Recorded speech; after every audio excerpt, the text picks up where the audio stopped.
তো ভাড়া লাইতাম সিরিজ আমারে আমি কেডা আরে ভাই থামেন না, লাগে তো নাই।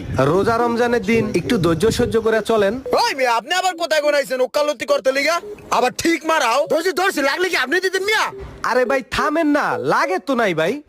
লাগলে না একটা কথা কইতে গাড়িতে পারতেন। একটা এসন লাগলে 20,000 টাকা নেমে যায় মালিকে সোজা আমারে কই দিছে একটা এসন লাগবে নিজের পকেটে টাকা দিয়া এই গাড়ি ঠিক করাবি টাকা কামাই করতে বান ফাইটে জায়গা এখন আমরা গাড়ি ফাইজ যাবি নাকি একটা টিনের বাক্স আইনা একটু মোটর একটু তারমার জোড়া দিলে গাড়ি হয়ে যায় না গাড়ি আরে ভাই রোজার দিনে এত হাইপার হইেন না, বেশি হাইপার হইলে মাথার তার ছিঁড়ে যাইবো। ওই মেয়ে আপনি পিসিনদার হয়ে এত বেশি কথা কোন কি লিগা তোমার আমি একলা পাইলে উড়ে এলাম চান্দের দেশে বাড়াই দিম তোমারে পিসিনদার হয়ে পাকনামি করে